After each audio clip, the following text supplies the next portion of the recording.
It's code red for humanity. The alarm bells are deafening. Wildfires, floods, and hurricanes. Extreme climate events warn of impending doom. Is the world heading towards a climate catastrophe? Watch WION's Climate Tracker, weekdays at 12 p.m. GMT, 5:30 p.m. IST.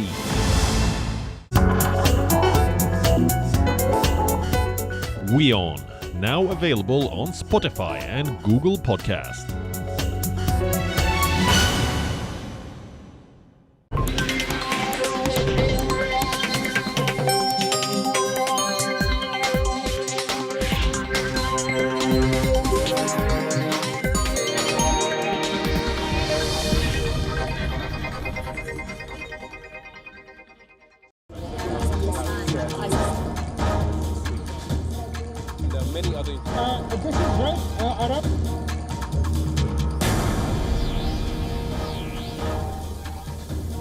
Hello, I'm Laura Makin-Isherwood, and in this bulletin we'll bring you the latest on stories developing around the world. But first up, the headlines.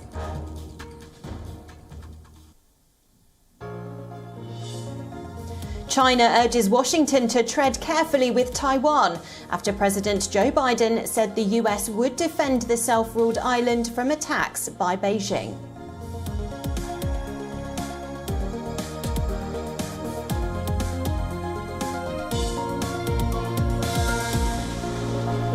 The United Kingdom and India strengthen defence and economic ties, with the UK and Indian foreign ministers set to sign key deals focusing on green technology and infrastructure. The two countries will also carry out joint tri-services exercises.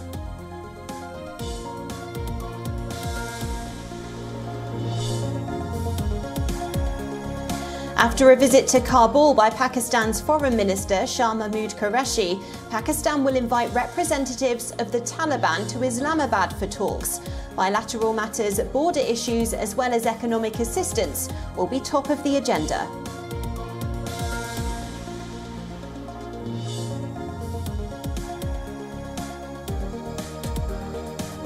A shooting goes wrong on the set of an Alec Baldwin film. A cinematographer is dead and the director wounded after Baldwin fired a prop gun. No charges have been filed over the incident, which is being investigated.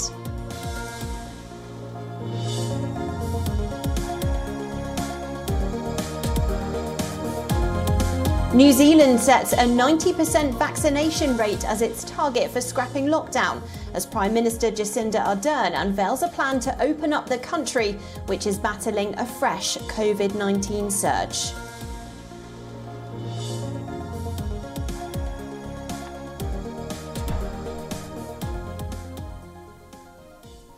The killing of British MP David Amos shocked the nation, and in the latest from that story, the alleged killer Ali Harbi Ali, who has been charged with murder, is claimed to have described himself as being affiliated with Islamic State. Prosecutor James Cable told the Westminster Magistrates Court that the accused was an Islamic State supporter and had planned for years to kill a member of Parliament. The 25-year-old faces a separate charge of preparing acts of terrorism. He was earlier being held under the Terrorism Act. Ali is a British national of Somali descent and is said to be the son of a former communications advisor to the Somalian Prime Minister. The 69-year-old David Amos, a member of Prime Minister Boris Johnson's Conservative Party, was attacked on October the 15th in the Belfairs Methodist Church in Leigh-on-Sea in southeast England. David Amos was meeting his constituents at the church when he was attacked. The incident, which comes 5 years after another British Member of Parliament, Joe Cox, was murdered, has prompted calls for better protection of lawmakers. On Wednesday, British Home Secretary Priti Patel said intelligence officers had upgraded the threat level for politicians to substantial. Ms Patel also said that all 650 members of Parliament had been contacted by their local police force to assess their security arrangements in the light of the advice from the Joint Terrorism Analysis Centre. the Joint Terrorism Analysis Centre has conducted an independent review on the risk facing members of Parliament. While we do not see any information or intelligence which points to any credible, specific or imminent threat, I must update the House that the threat level facing members of this House is now deemed to be substantial. Well, for more updates on this story, let's go live to our WION London correspondent, Benji Haya. Benji, just take us through what we know so far.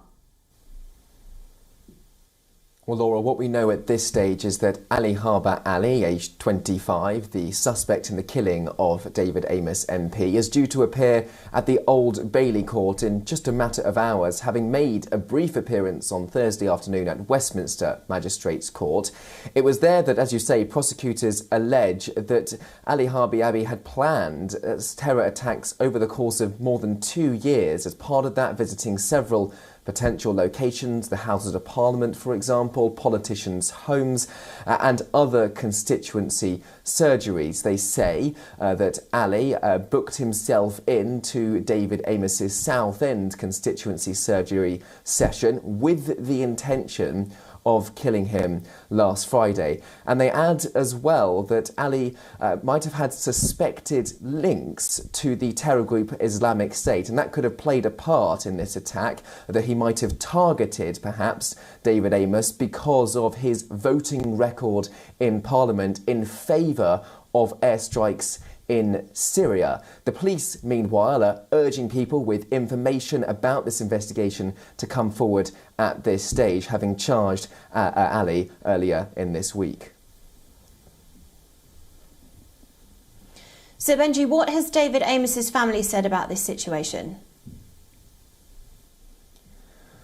Well, they've asked for privacy at this stage, which you can understand, but they have also come out with an emotional statement, which I have here with me. They're calling for people to set aside hatred, adding that nobody should die in this way, whatever one's race, religion, or indeed their political beliefs as well. They've also thanked everyone for their tributes, politicians, members of the public, constituents too, the support shown by friends. They've said that all of that has been overwhelming. One interesting part of the statement worth taking out as well is that they said that Sir David Amos's mission, his lifelong ambition to grant Southend a city status, that effort should be continued. And I'm sure they would be relieved to hear that the Queen did grant Southend that city status, and it will become the 52nd city in England. So a bit of legacy there for the Southend MP going forward. And as that happens and as the tributes continue in Parliament, we'll see plenty more from his colleagues and indeed members of the public going forward. But his family still saying that they would prefer privacy in the next couple of weeks. Benji, thank you very much. Well, from defence to economy, from climate to technology, India and the United Kingdom are aiming to strengthen bilateral relations on all fronts. UK Foreign Secretary Liz Truss is on a 2-day visit to India, where she has announced a series of tech and infrastructure deals to boost jobs and increase global green growth, she says. It includes $70 million worth of investment to fund green tech infrastructure projects as part of a UK-India 10-year roadmap. The UK Foreign Secretary will also announce a new forum bringing together leading figures from both countries. Truss will be meeting India's Foreign Minister and the Environment Minister, and will also speak to Indian business leaders at a so-called Build Back Better World roundtable in Mumbai. That aims to help boost infrastructure in the developing world. The Chief of the UK's Naval Staff, Admiral Tony Radakin, is also in Delhi. He was given the Guard of Honour at New Delhi's South Block. Indian Navy Chief Admiral Karimba Singh was also present for the ceremony. India and the UK are holding their maiden joint tri-services exercise called Konkan Shakti, which is underway off the west coast of India. In an effort to underline Britain's military commitment to security in the region, Liz Truss will also visit a British aircraft carrier group currently off the coast of Mumbai. The Royal Navy will be represented by its aircraft carrier HMS Queen Elizabeth, along with her integral several F-35 fighter jet aircraft and helicopters and the entire carrier strike group.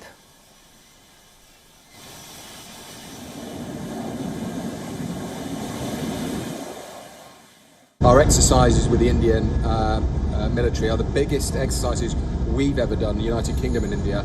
I think it's one of the very few times where, as a nation, you're exercising maritime, land and air at the same time. Anti-submarine procedures, so one of our Indian submarine will pretend to be the enemy, and India and Royal Navy ships will try and find it, and we'll again exercise that. We'll do air defence exercises, so our F-35s will attack the group, as will the Indian Air Force. So they're the sorts of exercises that we're doing, where you can work together in simple terms of blue against red. But the forces will change sides all the time, just to try and increase the complexity of what we're trying to do. The carrier strike group has already passed through the South China Sea, where China is vying for influence. Britain has identified a need for greater influence in the Indo-Pacific region as a primary foreign policy aim to challenge China's ambitions in the region. At sea, the exercises between the Indian and UK Navy will be conducted from the 24th to the 27th of October. In a statement, the Indian Navy said that naval linkages between the two countries have grown in terms of interoperability and synergy. Indian Prime Minister Narendra Modi will meet the Prime Minister Boris Johnson in person at COP26 Climate Summit in Glasgow later this month.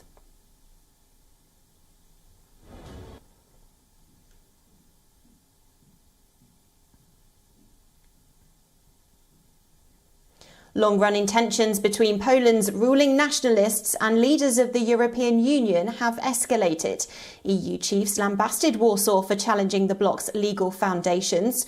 Poland's premier responded by saying that the country would not bow down to blackmail. While Poland's Prime Minister has said he was ready to resolve disputes, the friction has not eased at all. Earlier this month, Poland's Constitutional Court ruled that elements of EU law were incompatible with the country's charter. An EU summit in Brussels on Thursday was overshadowed by a squabble over what to do about Poland. This month, the country's Constitutional Court ruled that elements of EU law were incompatible with the country's charter. The move challenges a central tenet of EU integration, and some leaders want Poland to face strong repercussions, including financial penalties. Here are the leaders of the Netherlands, Ireland and Belgium. Well, I think we have to be tough, but the question is, how do you get there? Well, we've all made choices in terms of being fully part of the European family in spirit, as well as in the letter of that, and we're extremely disappointed with developments. If you want to be a part of a club, and if you want to have the advantages of being in the club, and they are clear to everyone, including the Polish people, then you need to respect the rules. But Poland's Prime Minister remains defiant and says he won't be blackmailed by the EU. He also has the backing of Hungary. Poland, the best country in Europe. There is no need to have any sanction. It's ridiculous. The European Commission has for now barred Warsaw from tapping into the 36 billion euros of grants and loans it requested from EU funds to help it recover from the health crisis. On top of this, the dispute risks precipitating a new fundamental crisis for the bloc, which is still grappling with the aftermath of Brexit. Though any fears of a so-called Pole exit can for now be put aside, popular support for EU membership remains at 88% in Poland. A Human Rights Watch report has said dozens of Syrian refugees who fled the country to escape persecution have suffered abuse at the hands of authorities or pro-government militias after returning home. The report documents several cases of arrest, arbitrary detention, torture and extrajudicial killings among returnees. A report from the NGO Human Rights Watch is saying that Syrian refugees who have returned home are risking abuse and persecution, including torture and killings. The report, released on Wednesday, documented 65 cases of arrest, arbitrary detention, torture, extrajudicial killing and enforced disappearances between 2017 and 2021 among those returned from Lebanon and Jordan. This is Sara Kayali, Syrian researcher for the rights group. I mean, it's very clear to us that the reasons that most of these refugees that have fled in the first place have not been resolved at all. In the past decade, we've seen the Syrian government continue to commit the same abuses that they've committed since 2011 with no reform in sight, with no change in sight. Authorities have denied returning refugees face torture and reprisals. Syria's conflict has killed hundreds of thousands and displaced millions. And the NGO accuses Lebanon, where many refugees have gone, of pursuing, quote, aggressive returns agenda against refugees. Meanwhile, Jordan has not publicly pushed for large-scale organised repatriations, but has closed many jobs to foreigners, according to Human Rights Watch. The authorities say the move is designed to ease unemployment among locals. Kayali. The evidence that we have clearly shows that Syrian refugees are at risk of persecution, and any kind of call for Syrians to return prematurely is only going to result in them facing serious risks and even death. These kinds of calls are not grounded in reality. In an encampment in northern Lebanon, Syrian refugee Abul Allah has heard stories about people being taken to prisons when they reach the borders. He says he would love to go back to his home country, but for now, it is not safe to return. With no end in sight to the political crisis in Myanmar, some members of Southeast Asia's regional bloc, ASEAN, are voicing concerns over the group's no-interference policy. Malaysia has said that ASEAN should do something and some soul-searching on its policy of not interfering in members' internal affairs. I reminded the meeting that ASEAN is about 10 member states. As much as the issue in Myanmar is local and national, but it has impact on the region, and we should also recognize the concerns of the other 9 member states. And I also stated the fact that we cannot use the principle of non-interference as a shield to avoid issues being addressed. So I would like to then invite you to perhaps look into the possibility that maybe this is now time for ASEAN to do serious soul-searching on the application of the principle of non-interference and look at other experiences of other regions. Last week, the bloc excluded Myanmar's junta leader Min Aung Hlaing from Leaders' Summit. Hlaing has been accused of failing to defuse the crisis, which began with a military coup in February this year.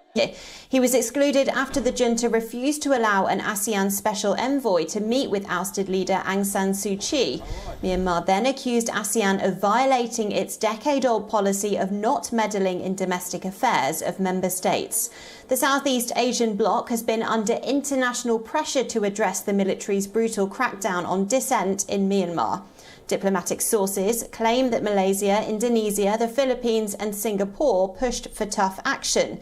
Meanwhile, the junta has arrested more than 100 anti-coup protesters again. This is according to a local monitoring group that tracks detentions and killings in the country.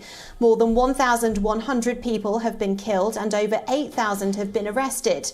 Earlier this week, the military released around 5,000 jailed anti-junta protesters. In June, more than 2,000 anti-coup protesters were also released.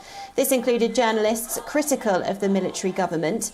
Meanwhile, Suu Kyi remains on trial on a number of charges ranging from sedition to breaching coronavirus restrictions. She faces a long jail term if convicted.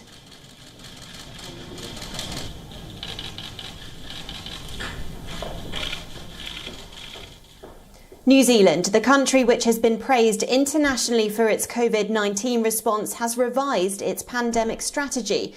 It has now set a 90% vaccination rate target, and the country's Prime Minister Jacinda Ardern has scrapped lockdowns and unveiled a new plan to open up the country. New Zealand, however, continues to remain in the grip of a Delta variant outbreak. Jacinda Ardern has said that the government's goal has now shifted from eliminating COVID-19 to minimising its spread in the community.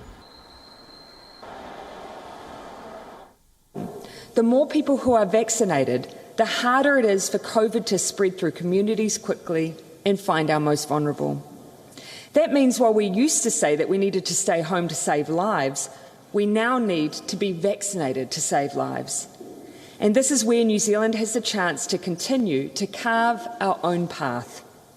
Very few countries have had the opportunity to vaccinate people before COVID was in every corner of their communities.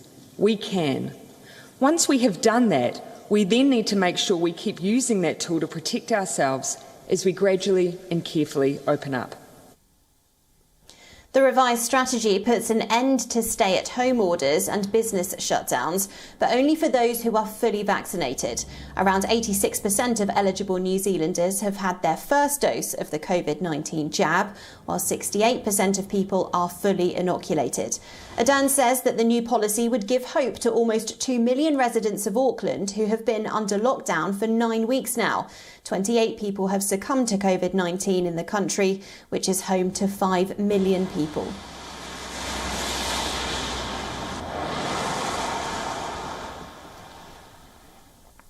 The last 2 weeks in Kabul have been devastating, especially for Shia Muslims.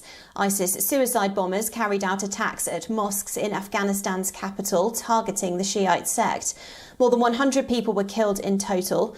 In the wake of that violence, some members of the Hazara population are not going to mosque at all, as praying has become, for some, a choice between life and death.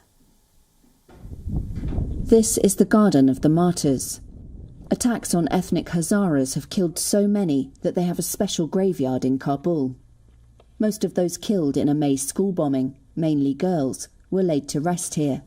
The Hazaras, a predominantly Shiite community, have been at the receiving end of some of the most violent attacks in Afghanistan's bloody history. Hussein Rahimi lost his sister Gulsum, a 12th grader, in that attack. Now he says he reads the Kalima, a verse that is the central tenet of Islam, every time he sets off for the mosque, in case he doesn't come back. The last 2 Fridays have seen suicide bombings at mosques, both claimed by Islamic State and both targeting the minority Shiite sect. More than 100 people were killed. Taliban authorities pledged to step up security at Shiite mosques last week, but few in the community have much faith in a movement long seen as their enemy. Both the Taliban and Islamic State are Sunni. Thousands of Hazaras died under the last Taliban government from 1996 to 2001, but it was the appearance of Islamic State in Afghanistan that made the Shiites a systematic target. Asif Lali, an ethnic Hazara, has decided with his family to stay away from Friday prayers for the moment. His younger brother was killed in one of the attacks. We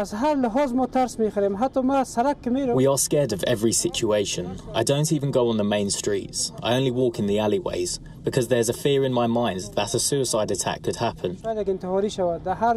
Whenever I'm stuck in a traffic jam or there are crowds of people, I fear a suicide attack because our people are directly at threat from Islamic State. The Persian-speaking Hazara are thought to trace their descent back to the armies of 13th century Mongol conqueror Genghis Khan. They're believed to be Afghanistan's third largest group, about 10 to 20% of the population. Hollywood actor Alec Baldwin fatally shot a cinematographer and wounded a director when he discharged a prop gun on a movie set in New Mexico. The cinematographer, Helena Hutchins, was pronounced dead after being flown to hospital by helicopter. The director, Joel Souza, is being treated for injuries. No charges have been filed yet, and an investigation has been launched. Actor Alec Baldwin accidentally killed a cinematographer on set of an indie film titled Rust after firing a prop gun on Thursday. That's according to authorities who say he also wounded the film's director, Joel Sousa. Police in New Mexico confirmed in a statement, quote, 2 individuals were shot on the set of Rust: Helena Hutchins, 42, director of photography, and Joel Sousa, 48, director. Authorities added that Hutchins was flown by helicopter to the University of New Mexico Hospital, where she was pronounced dead. Sousa was taken to a different regional medical center to undergo treatment for his injuries. The severity of those injuries is not immediately known. Variety reported the fatal incident happened at the Bonanza Creek Ranch in New Mexico, a popular production location south of Santa Fe. Security at the film set confirmed it is on lockdown. No charges have been filed related to the incident, but police said they are investigating the shooting. Baldwin's representatives did not immediately respond to a request for comment.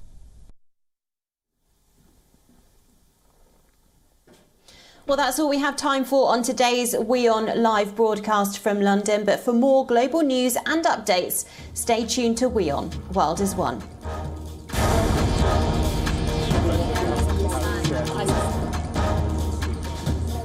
There are many other... this is right, Arab.